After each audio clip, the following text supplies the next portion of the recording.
I'm Donald Russell, Executive Director of Mason Exhibitions. We're very excited to be working with Yevgen Nemchenko at Conflicted Art to bring you an exhibition of contemporary Ukrainian artists in response to the war in Ukraine.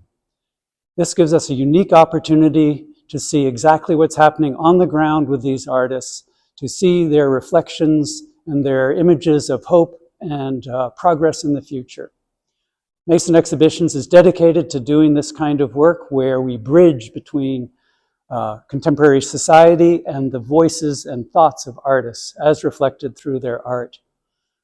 This exhibition is also an opportunity to bring various disciplines of the university together, including conflict analysis at the Carter School, among other departments that we regularly collaborate with. We see art as a common ground where people can learn about issues through art.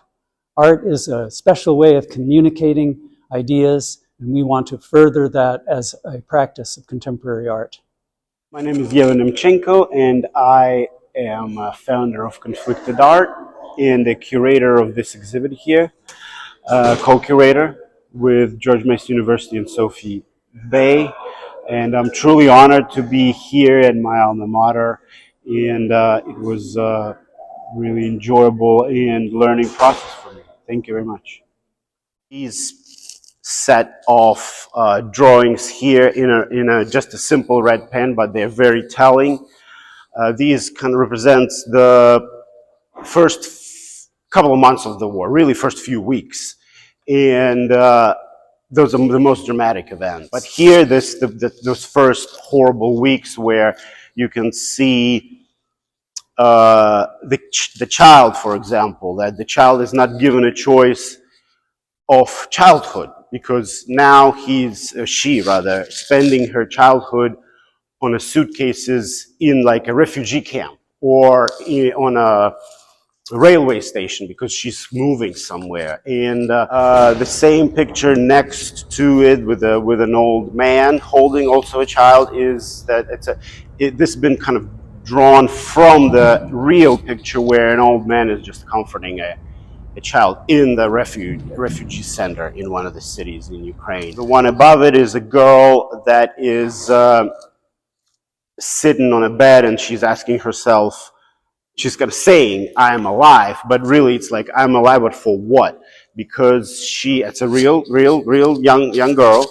She lost her mom and lost her legs in a strike, and she really doesn't know why did she survive. There's really no point to that. In sort of that's the appeal here. But the one with the child, the smaller one, is kind of represents a fetus that is inside a woman's womb as a child that you usually, it's believed that we can hear the sounds that are around us, and it says, "Is it over, Mom?"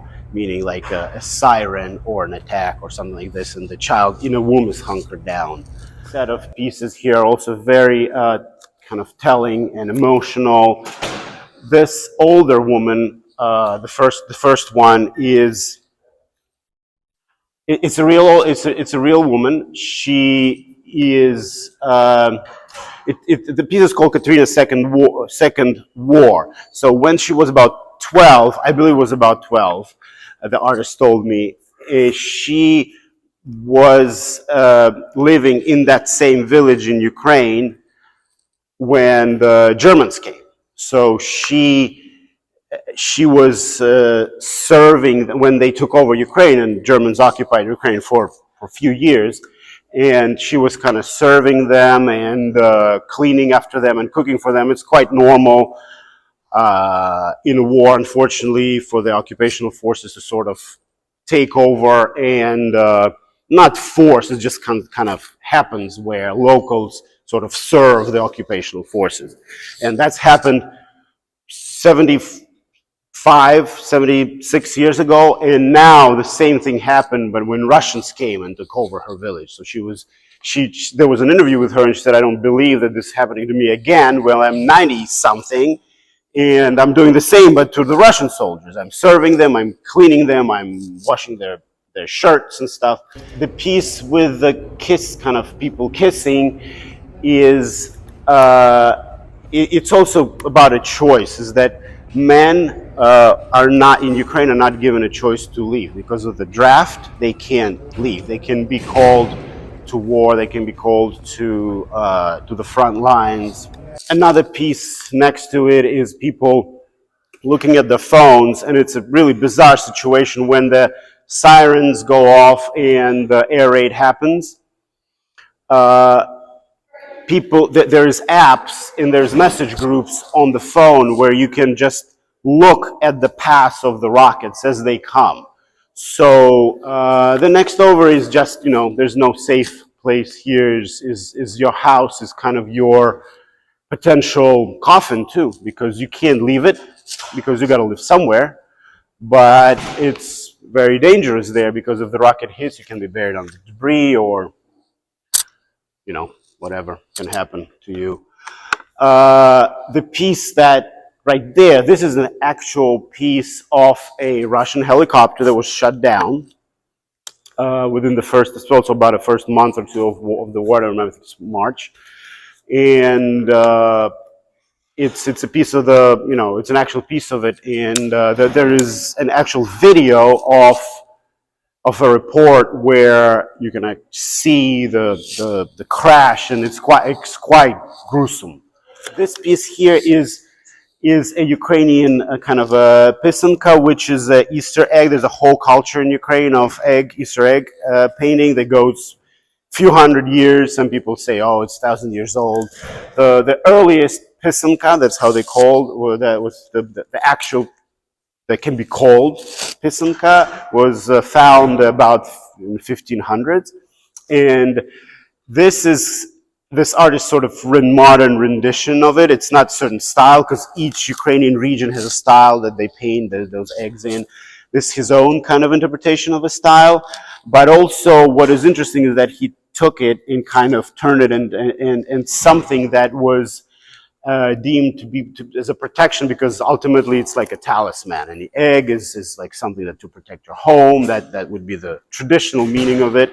He turned it into something that would protect you by attacking, so like a bomb, right? So kind of calming down, kind of like a bomb. And this piece here is a chessboard. This artist uses chessboard to create her art, and here she painted the Russian rocket cruiser battleship Moskva that was shut down. It was the first big sort of win of the Ukrainian army against Russian Navy, because Ukraine almost doesn't have any navy. Almost. The remainder of the Ukrainian navy was destroyed by Russia or sunk, because there was a fear of Russia taking over. These pieces are kind of also related to that, because this is sort of an homage to Ukraine being an agrarian nation, being heavily agrarian, heavily dependent on its own exports of grain. And when the war broke out in Russia, including with the help of ships like that, and this ship blockaded Ukrainian harbors, a lot of countries that that could not maybe afford buying grain from U.S. or from European nations, or from like Australia, the nations that would sell it for more expensive prices, right? Ukrainian grain was generally considered cheaper, and also of a very high quality, because Ukrainian soil is very good. So Russia blockaded the ports, not allowing the grain to leave, and that created a serious problem of almost a hunger in like the African nations and in South Asian nations like Bangladesh. Egypt was like a big importer of Ukrainian grain, because then Egypt in turn would sell it to the other African nations. And that was a big problem. Like UN stepped in and tried to, talk Russia into allowing grain. Russia said, "Oh no, it's fine. Ukrainians can send grain to us, and we will ship it to whatever." This piece here is to show how even when we are in a time of need and crisis, we still always appeal to a higher power. No matter our belief system or lack thereof, we still say, you know, somebody help me, or some god, or something help me with this challenge. This painting here is trying to show the resilience and strength of the Ukrainian people and Ukrainian military. This here is a Azovstal steel factory. It's a very big steel mill in Ukraine. It was a very big steel mill in Ukraine. It's no longer operational. So these pieces here are almost all of them represent some kind of event, dramatic event in the war, especially the first few weeks of the war. So these women here, they're standing in protest of the rape and atrocities that Russian soldiers would perform on Ukrainian women, or they would force them to do. And there was a real protest that was staged, or that was done in Estonia by Estonian women. They came out just like that in front of the Russian embassy with blood-stained pants and underwear in the protest of these atrocities. This piece here with children laying in line is kind of telling for itself, is that they will, these little stars will never shine again. There is a kind of a tradition in Ukraine where on the children's foreheads, when they die, untimely death, the black ribbon is put on their forehead, and you can kind of see a ribbon on the forehead of these children, as if they're sleeping in bed, but they will never grow up. This piece right here, it's a very, very dramatic and an important event in the war, where in Kramatorsk, it was believed, or people thought that the Russian army would move very quickly into the country and they would take over the city. That is, the city is actually still not haven't been taken over by the Russian army, but it was believed that any day they would come over and take it over. So there was a mass rush to the train station, and people would just be on top of each other and trying to leave. They started to evacuate. And right at the time, Russia hit that train station. And dozens of people died, 61 lives were lost, countless injuries, and there's a famous picture where a stroller is kind of just like in this drawing here, is laying on the ground, and obviously the track shows that these people are they're not going anywhere. They're just kind of on a loop now forever. So these two pieces, they kind of go hand in hand. The bottom one is called hallway. There's an instruction where the air raid is happening, that you need two walls in between you and the outside, because if the rocket hits if the rocket hits directly, you're probably not going to be saved.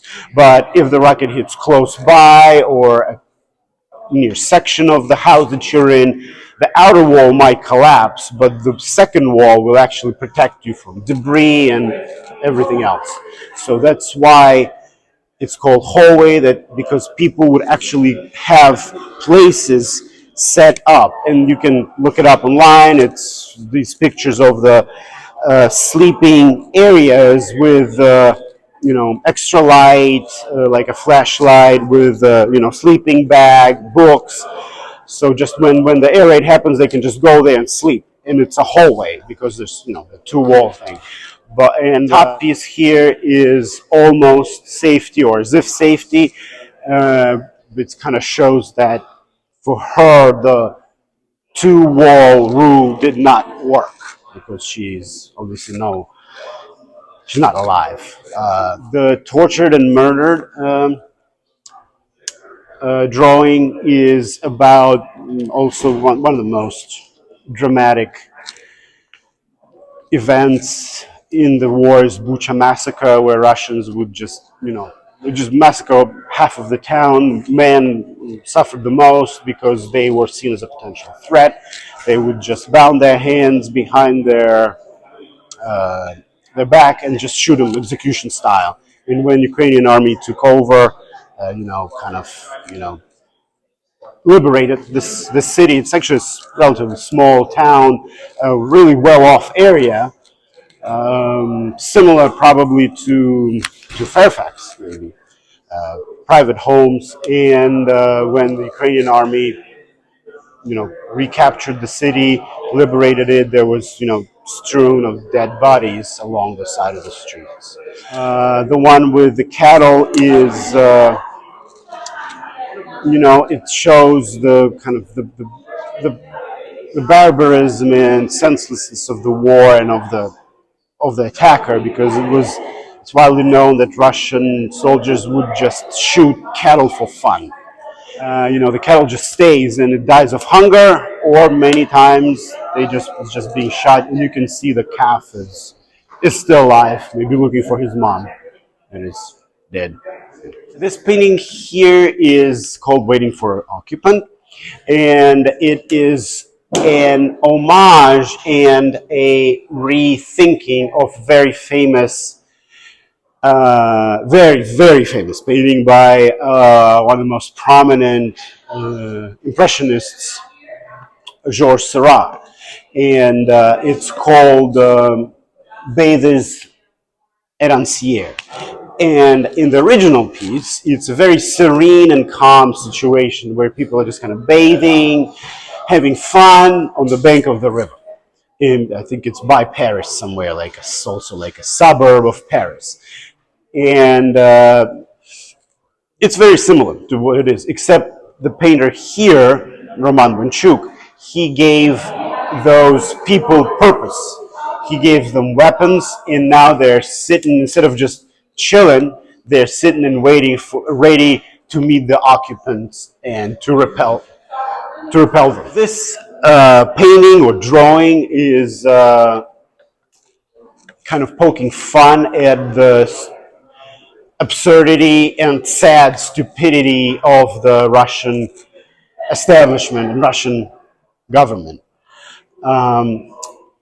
Here you can see Putin in his child pioneer uniform. Pioneer is sort of a similar to Boy Scouts here, but with a much heavier ideological load.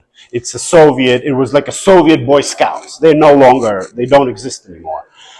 But he was obviously a pioneer because he was, born and raised in Soviet Union, and he's shown here as a child, still thinking about these quote-unquote good old days, and he's asking, so what is with Moskva, right here?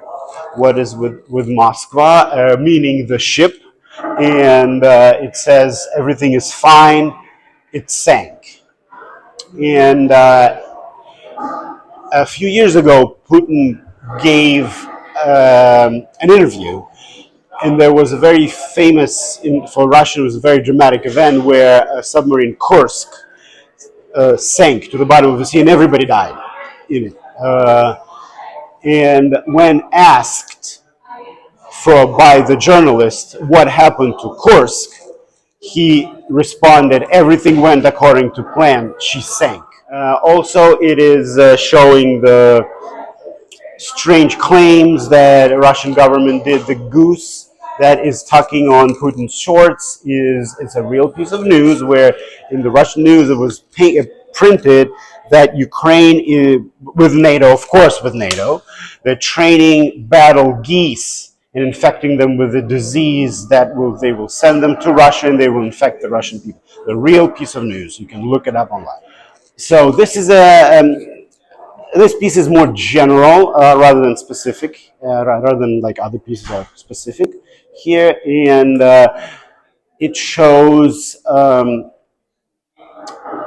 people as a kind of Maslow's hierarchy of needs, where the ones on the bottom are visibly stressed, but the ones on the top, we know that they are also stressed and they also kind of soil themselves, but they are shielded by those on the bottom, because the ones on the social layers are on the bottom, they're always hit the hardest and first and the hardest in any kind of time of crisis. And the war on their the word on their forehead is war.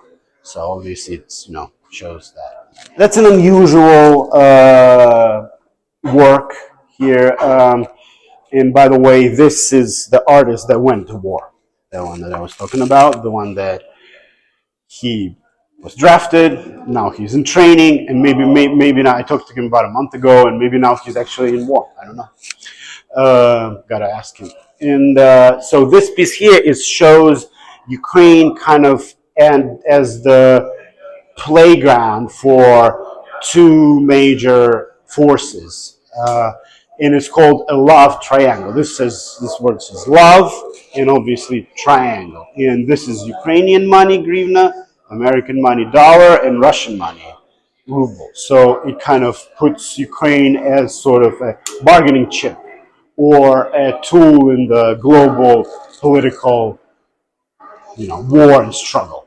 So here, this is a whole collection of pieces, and they show a person's transition from the first horrible weeks and days of the war into a more, if we can say so, a calm state. This painter here, she is a professional painter, and generally her pieces before this were very cheerful and colorful. And she's from the city of Kharkiv, which is very close to Russia, about, 30 miles-ish from Russia. I believe so. And the city was under heavy fire in the beginning of the war. It still is, but in the beginning of the war, it was also widely believed that Russia will move quickly to that city and try to capture it. They did, but they failed. And they were repelled. So a lot of people evacuated from that city. And in those first moments of the war, almost the whole of the city was in the bunkers, and they were leaving. And within a week, this painter, this artist, she left with her whole family further west into the Ukrainian city of Uzhhorod, which is close to the,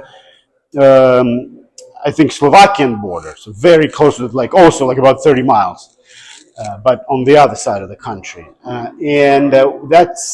This series of pieces was made when she arrived to her new destination, and she didn't know anything, she couldn't understand anything, and she was in a complete mental disarray.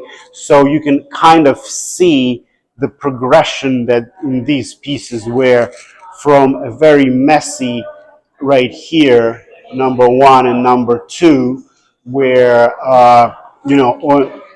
in number three here, you can even see explosions in the sky, right? She kind of begins to sort of settle down, and you can even see color appear in her painting. Like right here, that's her first visit to her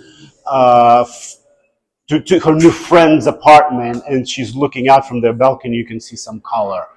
And then here was when she was in the mountains and she heard the bell toll, and you can kind of see the sound bouncing off. Here is more calm, kind of a fluid park, and here you can see not full color, but a lot more color and a lot more stability in this painting rather than here. It's almost like you can say the psychological research piece right here in front of your eyes, sort of unfolding. This here says fighting for a new life, and behind her is sort of an exit or entrance into a shelter. And the only splash of color is those apples that the girl has next to her. And those apples kind of represent that new life that she's fighting for. So here, this little girl, she's sitting in a bunker, hunkered down, but she still is forced every day to come out of it, out of that hole, and look for new life, look for substance, and still kind of through her, even in her gaze, in her angry gaze, she's still trying to survive and trying to be resilient. This piece here has really a little to do with the war specifically, but it has to do with the Ukrainian spirit and Ukrainian nation. Here, the artist, she took a usual scene of mother or grandmother hugging her daughter or granddaughter, and the artist here is inspired by the Ukrainian traditional dresses and kind of going back almost 100 years when Ukraine, actually more than 100 years, when Ukraine struggled for its independence, which ultimately failed, and Ukraine was folded into the Soviet Union. Hi, my name is Yasmin Salem. I'm the programs manager for Mason Exhibitions here at George Mason University. During a closer look Conflicted Art from Ukraine, we hosted several programs that engaged with multiple disciplines at Mason to help students and the general public learn about the conflict in Ukraine from a variety of perspectives. The first program that we hosted was Visual Voices with Nora Krug. Nora Krug is a German-American author and illustrator whose drawings and visual narratives have appeared in newspapers, magazines, and anthologies internationally. In September 2023, Krug published Diaries of War, 2 visual accounts from Ukraine and Russia. Immediately after Russia began its unprovoked invasion of Ukraine in February 2022, Nora Krug reached out to 2 anonymous subjects, one from Russia and one from Ukraine, and began a year of correspondence between them, and then wrote a graphic novel capturing their correspondence over the course of the conflict in the early days. You can also watch this presentation from Nora Krug online. Another program that we hosted was Visual Voices with Andrei Dubchak. Andrei is one of the artists in the exhibition. He's a Ukrainian photographer, photojournalist, and war correspondent. He's also the founder and director of the independent reporting media outlet, Donbas Frontliner. All of the photography in the exhibition is done by Andrei Dubchak, and you can also watch his recording online. The final program that we hosted during the exhibition was called Dream Roads to Home in Peace. That program was in collaboration with the Narrative Transformation Lab at George Mason's Carter School. Dream Roads to Home in Peace, Crossing Cultures in Times of Conflict Through Art, Music, and Poetry, was a unique event dedicated to exploring the profound impact of music in times of struggle. Mason Exhibitions and the Korean Art Pop Storytelling Workshop team invited the international community at Mason to an uplifting event surrounded by the exhibition, and the first thing that they experienced was the performance of a Korean art song entitled Dream Road. The Korean Art Pop Storytelling team performed this song in opera. And then following the music, we had an open dialogue between students to share various music and poetry that help them heal and get through times of conflict and difficulty. As a community during this event, we also built a collective playlist of music from all over the globe.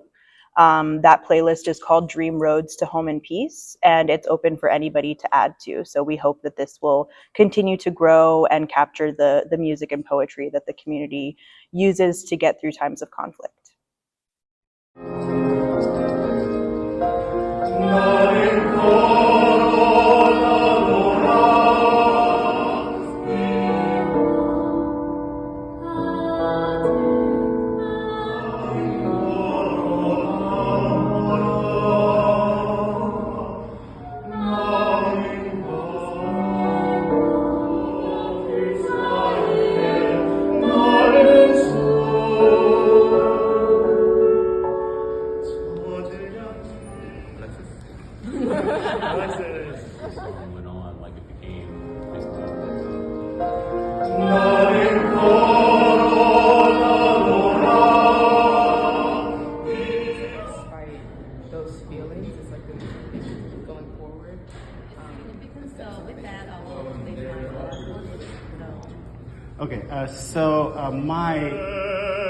My goal was Soul I am strong and not afraid to stand alone. I made courage my own brand. I had a home, so and there's no safe place here, so it's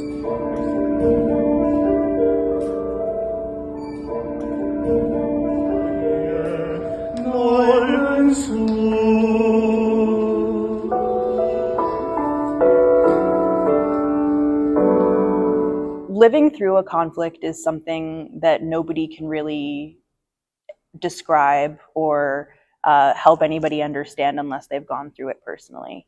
So I think working with artists like the 13 in this exhibition who are living on the front line of the conflict in Ukraine is one of the best ways to show people and express to the rest of the world what it is like to live in a conflict zone and to have your daily life interrupted in this way, and to be a child growing up in this instance and lose your childhood and not be able to just play outside like a normal child, for example.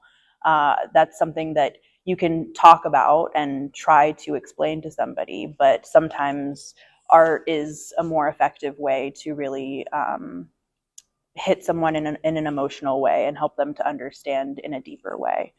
So I think there's a lot of value in art exhibitions like this to humanize people's experiences, especially when it feels like they're worlds away and like you'll never be in their position.